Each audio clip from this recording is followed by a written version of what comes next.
नमस्कार, मेरा नाम मुकेश, आपका इस ऑनलाइन क्लास में स्वागत है। आज हमारी गणित शिक्षण शास्त्र की क्लास है जिसमें मोस्ट इम्पोर्टेंट क्वेश्चन को करेंगे। तो मैं आशा करता हूँ आप मेरे यूट्यूब चैनल पर नए हैं तो कृपया कर इसके सब्सक्राइब करना ना भूलिएगा और शेयर करना ना भूलिएगा, और आप मेरे फेसबुक पेज को भी फॉलो और लाइक करना ना भूलिएगा, जिससे और लोगों को भी पता चल सके जो बेचारे गरीब हैं, जिनके पास कोचिंग लगाने के लिए पैसे नहीं हैं, तो वो भी इस मेरे फ्री ऑफ कॉस्ट या निःशुल्क टेस्ट सीरीज है उसको भी वो भी फ़ायदा उठा सके, वो भी इस मेरे वीडियो को देख सके। तो चलो स्टार्ट करते हैं। सबसे पहले देखो, मूल्यांकन एक ऐसी प्रक्रिया है जिससे सही ढंग से किसी वस्तु का मापन किया जा सकता है। निम्न में से ये कथन किसका है? देखो, मूल्यांकन एक ऐसी प्रक्रिया है जिससे सही ढंग से किसी वस्तु का मापन किया जा सकता है। निम्न में से ये कथन किसने दिया था? तो देखो, किसने दिया था, ये तो कथन को जब आपको पता ही होगा तभी अपन बता सकते हैं। तो मूल्यांकन एक ऐसी प्रक्रिया है जिससे सही ढंग से किसी वस्तु का मापन किया जा सकता है। इनमें में से ये कथन किसका है? क्या गुड्स का है, या डांडेकर का है, या जीन पियाजे का है, या स्किनर का है? तो कौन सा है? अपना आंसर होगा गुड्स का है। अपने कमेंट्स बॉक्स में भी ज़रूर कमेंट्स करते जाइएगा, आंसरों को टाइप करते जाइएगा, ABCD के अकॉर्डिंग लिखते जाइएगा, ठीक है। मैं वहाँ से आपको कमेंट्स बॉक्स पर मैं देखता रहूँगा। तो चलो स्टार्ट करते हैं। दूसरा क्वेश्चन अपन देखते हैं बोर्ड पे।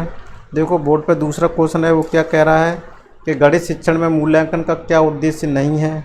इनमें जो उद्देश्य हैं, लेकिन एक उद्देश्य नहीं है। गणित शिक्षण में मूल्यांकन का एक उद्देश्य नहीं है। कौन सा उद्देश्य नहीं है? एक पाठ्यक्रम में आवश्यकतानुसार बदलाव करना, या बालकों के व्यवहार के साथ छेड़छाड़ करना, या नवीनतम शिक्षण विधियों की खोज करना, या बालकों की अधिगम संबंधी कठिनाइयों का पता लगाना। उद्देश्य नहीं है। क्या उद्देश्य नहीं है? पाठ्यक्रम में देखो क्या उद्देश्य नहीं है, वो देखो। तो देखो, आप क्वेश्चन को, ऑप्शन को पढ़ के आप पहचान गए कौन सा आंसर होगा। पाठ्यक्रम के अनुसार बालक का बदलाव करना चाहिए। एक तो गणित शिक्षण का मूल्यांकन का क्या उद्देश्य है? बालकों के व्यवहार के साथ छेड़छाड़ करना, ये ही नहीं है। तो अपना कौन सा आंसर हो जाएगा? उद्देश्य नहीं है, ये वाला अपना आंसर सही हो जाएगा।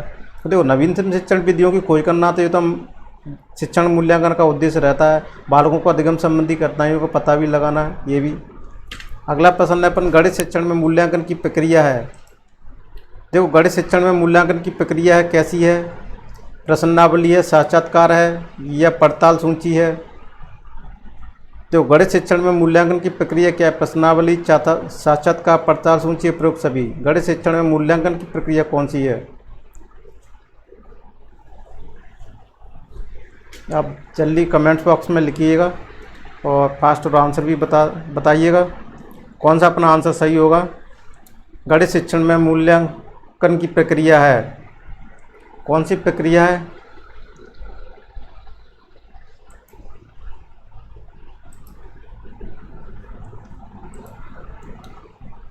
आप जल्दी आंसर दीजिएगा। तो देखो, अपना इसमें उपरोक्त सभी। गणित शिक्षण में मूल्यांकन की प्रक्रिया प्रश्नावली भी है, साक्षात्कार भी है, पड़ताल सूची है, ठीक है। तीनों है, तो अपना आंसर ये कौन सा हो जाएगा? उपरोक्त सभी। अगला प्रश्न है, यदि किसी छात्र की उत्तर पुस्तिका का मूल्यांकन 2 शिक्षकों के द्वारा करवाने पर अलग अलग प्राप्तांक आते हैं तो परीक्षा में क्या कमी थी? परीक्षा में क्या कमी थी, ये मैं इससे पहले क्लासों में बता चुका था। तो क्या थी? विश्वसनीयता की, या वैधता की, वस्तुनिष्ठता की, या घटना स्तर था। तो देखो, अगर कोई शिक्षक है, एक उत्तर पुस्तिका है और मूल्यांकन के लिए 2 शिक्षकों के द्वारा अलग अलग करवाया जा रहा है और प्राप्तांक हर बार अलग अलग आ रहे हैं दोनों के, तो परीक्षा में कौन सी कमी थी? तो परीक्षा में क्या कमी थी? विश्वसनीयता की कमी थी, ये वाला होगा। वैधता की कमी नहीं थी। किसकी? विश्वसनीयता की कमी थी। अगला प्रश्न है, निम्न में से क्या वर्तमान में गणित शिक्षण की एक प्रमुख समस्या है? कौन सी समस्या है? गणित शिक्षक की शिक्षण विधियाँ, और दूसरा ऑप्शन है गणित उपकरणों के प्रयोग करने की क्षमता, और गह कच्चा संचालन की योग्यता, और डी ऑप्शन है कोई नहीं। तो देखो, निम्न में से क्या वर्तमान में गणित शिक्षण की प्रमुख समस्या कौन सी है? गणित शिक्षण की शिक्षण विधियाँ, गणित उपकरणों का प्रयोग करने की क्षमता, कच्चा संचालन की योग्यता। तो देखो, अपना कौन सा आंसर होगा? गणित शिक्षक की शिक्षण विधियाँ एक प्रमुख समस्या रहती है वर्तमान में, तो ये अपना आंसर होगा। अगला प्रश्न देखो, गणित शिक्षण में गणितीय भाषा संबंधी समझ के विकास हेतु आवश्यक है गणित की क्रियाओं को क्रमबद्ध रूप से समझना, विभिन्न दिशाओं में गणितीय समस्याओं को समझना, प्रत्येक प्रत्ययों को संकेतों में प्रकट करने को समझना, उपरोक्त सभी। देखो गणित शिक्षण में गणितीय भाषा संबंधी समझ के विकास हेतु आवश्यक क्या है, क्या आवश्यक है। चार ऑप्शनों को ध्यान से पढ़ो और आंसर बताइएगा कौन सा आंसर अपना सही होगा।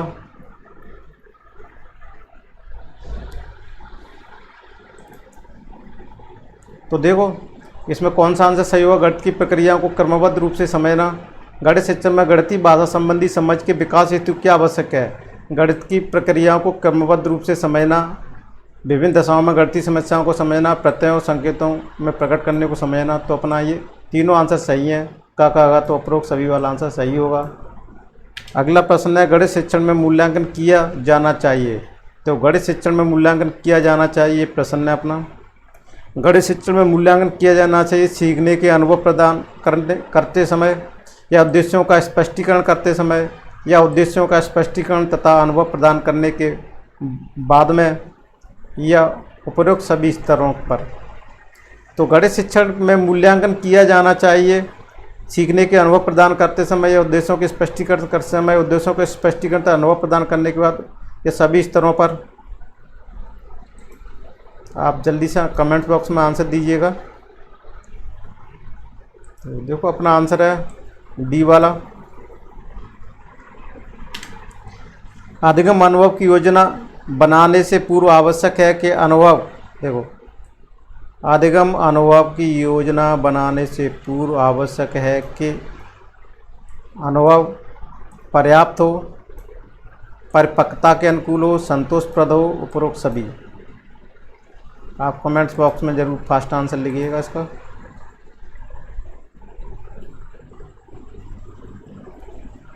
कौन सा आंसर होगा इसमें, डी वाला, उपरोक्त सभी।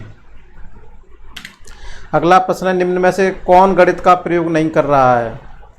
सीता सब्जी वाले से सब्जी खरीद रही है, या रमन अपने पिता की दुकान का वही खाता जांच रहा है, या राहुल खेत में अपने चाचा के साथ काम कर रहा है, या सुनीता धूप में सूख रहे कपड़ों को गिन रही है। देखो निम्न में से कौन गणित का प्रयोग नहीं कर रहा है। इसमें तीन ऑप्शन है, जो गणित के प्रयोग कर रहे हैं, ये गणित का प्रयोग नहीं कर रहा है।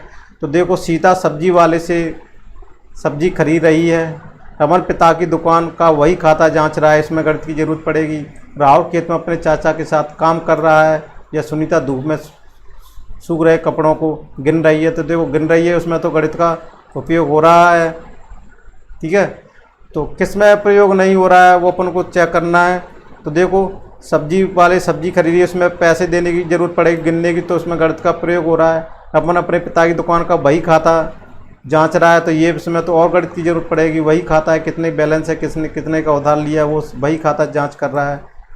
और देखो सुनीता धूप में सूख रहे कपड़ों को गिन रही है, ये भी आंसर सही है। तो अपना ये बचा कि राहुल के खेत में चाचा के साथ काम कर रहा है, तो ये अपना कौन सा हो जाए, प्रयोग नहीं कर, गणित का प्रयोग नहीं कर रहा है। राहुल के खेत में काम कर रहा है, यहाँ पर गणित का कोई प्रयोग नहीं हो रहा है, ठीक है ना। तो अपना आंसर यही सही हो जाएगा। अब देखो विचार विमर्श का क्या महत्व है, लिखित परीक्षाओं में, मौखिक परीक्षाओं में, या प्रयोगात्मक परीक्षाओं में, या उपरोक्त सभी में। अब जल्दी आंसर दीजिएगा। तो विचार विमर्श का किस में कौन सा आंसर है, फास्ट आंसर दीजिएगा।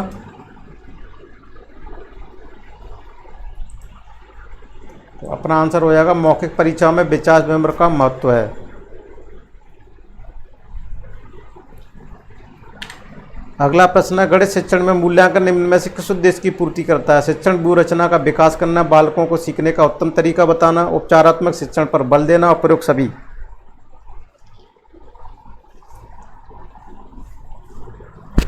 गणित शिक्षण में मूल्यांकन निम्न में से किस उद्देश्य की पूर्ति करता है। शिक्षण व्यू रचना का विकास करना, बालकों को सीखने का उत्तम तरीका बताना, उपचारात्मक शिक्षण पर बल देना, उपरोक्त सभी। गणित शिक्षण में मूल्यांकन निम्न में से किस उद्देश्य की पूर्ति करता है। देखो इसमें से किस उद्देश्य की पूर्ति करता है वो अपन को ऑप्शन देखना है। तो देखो शिक्षण व्यू रचना का विकास करना, बालकों को सीखने का उत्तम तरीका बताना, ये भी उद्देश्य की पूर्ति करता है। उपचारात्मक शिक्षण पर बल देना, ये भी सही है। तो इसमें तीनों आंसर सही है, तो अपने ये उपरोक्त सभी वाला आंसर सही हो जाएगा। चलो बच्चों अब आगे चलते हैं अपन 12वें क्वेश्चन को, जो बोर्ड पर दिख रहा होगा। इसमें क्वेश्चन में क्या कर रहा है बोर्ड पर देखो, एक अध्यापक अपनी कक्षा में छात्रों को त्रिभुजों की रचना संबंधी प्रश्न हल करवाता है। वह कक्षा में किस क्षेत्र से संबंधित कर रहा है? एक अध्यापक अपनी कक्षा में छात्रों के त्रिभुजों की रचना संबंधी प्रश्न हल करवाता है। वह कक्षा में किस क्षेत्र से संबंधित कर रहा है? मापन संबंधी या मूल्यांकन संबंधी या अधिगम संबंधी या सांख्य विधि संबंधी? तो इसको क्वेश्चन को पढ़ने से ही आपको समझ में आ गया होगा किससे संबंधित करवा रहे हैं। तो देखो इसमें कौन सा संबंध लग रहा है? मापन संबंधी। त्रिभुजों की रचना का क्या करेंगे, उसमें मापेंगे। मूल्यांकन तो नहीं होता, अधिगम भी सांख्य विधि, तो इसमें मापन संबंधी क्षेत्र से संबंधित है। ये त्रिभुज क्या है? माप संबंधी। देखो अब क्वेश्चन नंबर 13 को देखो ध्यान से।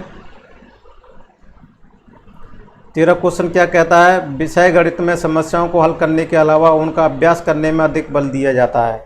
यानी गणित विषय में समस्याओं को हल करने के अलावा, यानी गणित विषय में क्या कह रहा है?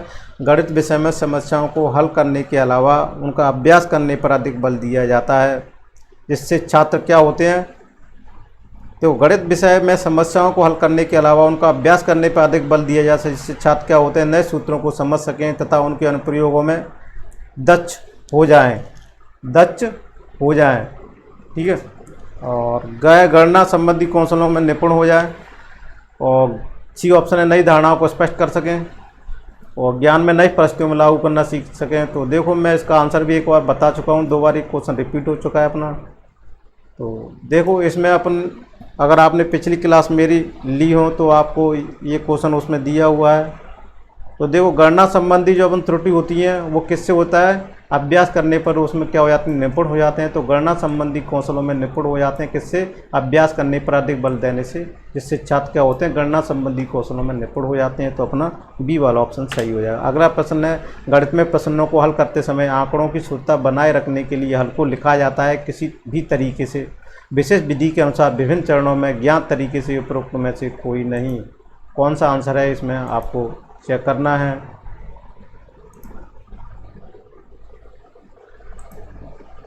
तो देखो गणित प्रश्नों को हल करते समय आंकड़ों की शुद्धता बनाए रखने के लिए क्या करना पड़ेगा? विशेष विधि के अनुसार विभिन्न चरणों में शुद्धता बनाए रखने के लिए हल को लिखा जाता है, विशेष विधि के अनुसार विभिन्न चरणों में लिखा जाता है। अगला प्रश्न है, मूल्यांकन क्या है? बच्चों के व्यवहार में परिवर्तन लाना या विद्यालय की सुंदरता को बढ़ाना? क दोनों हैं, उनमें से कोई नहीं। देखो अच्छा क्वेश्चन है, इसको पढ़ना है। मूल्यांकन क्या है? मूल्यांकन बच्चे के व्यवहार में परिवर्तन लाना ही क्या है? मूल्यांकन है। अगला प्रश्न है, गणित का पाठ्यक्रम में ज्ञान स्थान इसलिए महत्वपूर्ण है क्योंकि ये सहायक है। गणित का पाठ्यक्रम में स्थान इसलिए महत्वपूर्ण है क्योंकि सहायक है भौतिक विज्ञान के अध्ययन में, रसायन विज्ञान के अध्ययन में, सांख्यिकी के अध्ययन में, उपरोक्त सभी में।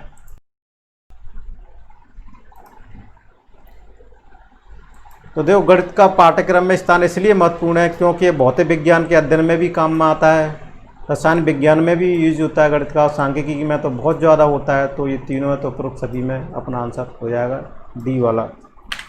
अगला प्रश्न है, गणित शिक्षण की समस्या को दूर करने के लिए एक बालक में ज्ञान के प्रति रुचि उत्पन्न की जा सकती है। शिक्षण विधि द्वारा, प्रेरणा द्वारा, अभिरुचि द्वारा, उपरोक्त में से किसी के द्वारा नहीं। देखो गणित शिक्षण की समस्याओं को दूर करने के लिए गणित शिक्षण की समस्या को दूर करने के लिए एक बालक में, गणित शिक्षण की समस्या को दूर करने के लिए एक बालक में ज्ञान के प्रति रुचि उत्पन्न की जा सकती है। शिक्षण विधि द्वारा, प्रेरणा द्वारा, अभिरुचि द्वारा या उपरोक्त में से किसी के द्वारा नहीं। तो मेरे प्यारे बच्चों, आपको चारों ऑप्शनों को देखना है। सबसे पहले क्वेश्चन क्या कहता है उसको अपन को समझना है। पहले क्वेश्चन को 1 बाय 1 वर्ड पकड़ना है, सेंस क्या निकल रहा है, तब जाकर कहीं अपन ऑप्शन को, बस ऑप्शनों की तरफ जा सकते हैं। जब क्वेश्चन समझ में आ जाएगा तो अपन ऑप्शन को कैंसिल करते करते जाएंगे और एक सही वाला ऑप्शन होगा वो अपना आंसर हो जाएगा। तो देखो गणित शिक्षण की समस्या को दूर करने के लिए एक बालक में ज्ञान के प्रति रुचि उत्पन्न की जा सकती है। किसके द्वारा? शिक्षण विधि द्वारा या प्रेरणा द्वारा या अभिरुचि द्वारा या उपरोक्त में से कोई नहीं। तो आप कमेंट्स बॉक्स में इसका आंसर लिखिएगा। तो देखो, रुचि उत्पन्न की जा सकती है। रुचि किसके प्रति उत्पन्न की जा सकती है? सिर्फ प्रेरणा के द्वारा उसे मोटिवेट किया जाएगा, प्रेरित किया जाएगा, प्रेरणा दिया जाएगा, तो प्रेरणा के द्वारा क्या उसकी रुचि उत्पन्न की जा सकती है। ठीक है। अब देखो अगला प्रश्न है, गणित पाठ्य पुस्तक की सामग्री का विकास किस रूप में होना चाहिए? किस रूप में होना चाहिए? अभ्यास के रूप में। गणित पाठ्य पुस्तक की सामग्री का विकास किस रूप में होना चाहिए? अभ्यास के रूप में, या तर्क संगत रूप में, या समस्याओं के रूप में, या आधुनिक गणित के रूप में? गणित पाठ्य पुस्तक सामग्री का विकास किस रूप में होना चाहिए? अभ्यास रूप में होना चाहिए, तर्क संगत रूप में, समस्याओं के रूप में, आधुनिक गणित के रूप में? तो देखो तर्क संगत रूप में होना चाहिए। अगला प्रश्न है, गणित शिक्षण में कौशलात्मक उद्देश्य के विशिष्टीकरण का उदाहरण है गणना करना, निष्कर्ष निकालना, गणितीय आकृतियाँ बनाना। उपरोक्तों में से कोई नहीं है। कौन सा आंसर होगा? गणित शिक्षण में कौशलात्मक उद्देश्य के विशिष्टीकरण का उदाहरण है। आप जल्दी फास्ट कमेंट्स बॉक्स में लिखिएगा इसका आंसर। मैं आपके कमेंट्स बॉक्सों को देखूंगा, आपके कितने आंसर सही हैं, कितने गलत हैं, आप इन क्वेश्चनों को सॉल्व कर पा रहे हैं, कितने आपके गलत निकल रहे हैं। आपका स्व परीक्षण भी होगा, आप खुद अपने आप में परीक्षण भी करते जा रहे हैं, और टेस्ट सीरीज भी हो जाएगी। अब दोबारा से फिर इसी तरह से वीडियो को देखो, फिर आपको सारे क्वेश्चन क्लियर होते जाएंगे। तो देखो, गणित शिक्षण में कौशलात्मक उद्देश्य के विशिष्टीकरण का उदाहरण है। कौन से उदाहरण है? आप जल्दी आंसर दीजिएगा। तो इसमें अपना कौन सा आंसर होगा? विशिष्टीकरण का उदाहरण है गणितीय आकृतियाँ बनाना। अगला प्रश्न है, गणित एक ऐसा विषय है जो मानसिक शक्तियों को प्रशिक्षित करने का अवसर प्रदान करता है तथा सुषुप्त आत्मा में चेतना एवं नवीन जागृति उत्पन्न करने के कौशल का विकास करता है। उपरोक्त कथन किसका है? प्लूटो का है, स्किनर का है, रिस्क का है, हर्बर्ट का है? आप कमेंट्स बॉक्स में इसका फास्ट आंसर लिखिएगा, कमेंट्स बॉक्स में इसका आंसर दीजिएगा। तो देखो, गणित एक ऐसा विषय है जो मानसिक शक्तियों को प्रशिक्षित करने का अवसर प्रदान करता है तथा सुषुप्त आत्मा में चेतना एवं नवीन जागृति उत्पन्न करने के कौशल का विकास करता है। उपरोक्त कथन किसका है? तो उपरोक्त कथन किसका है? प्लूटो का है। कौन सा आंसर हो जाएगा अपना? प्लूटो वाला आंसर सही हो जाएगा।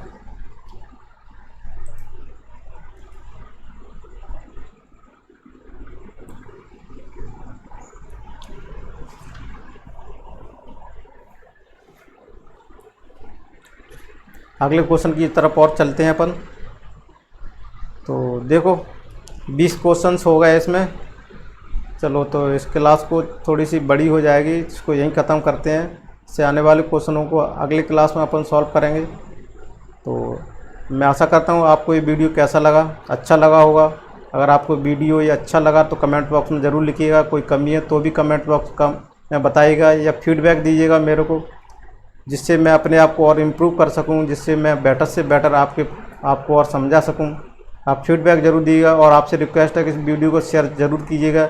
मैं ये क्लास बहुत मेहनत से आपके लिए बनाता हूं, तो अब मेरा हक बनता है कि आप ज़्यादा से ज़्यादा शेयर कीजिएगा। आप 4 सेकंड का समय लगता है इसको शेयर करने में, जिससे बेचारे और गरीब लोगों को भी इस मेरी क्लास का फ़ायदा हो सके। तो अपनी जो MPTET 2020 को ध्यान में रखते हुए बनाई गई है, CTET का और रीट का भी एग्ज़ाम होगा, लगभग 2020 में होगा, ये ध्यान रखना है। अपन ऐसे नहीं है कि चलो एग्ज़ाम गवर्नमेंट नहीं कराएगी, गवर्नमेंट कभी भी करा सकती है। अपन को तैयारी बरकरार रखनी है, और जिसकी तैयारी समय लॉकडाउन में अच्छी रही होगी, जिसने पूरा फोकस किया होगा, तो गवर्नमेंट कभी भी एग्ज़ाम करा सकती है। ऐसा कुछ नहीं है कि अभी एग्ज़ाम नहीं होंगे। तो ये सब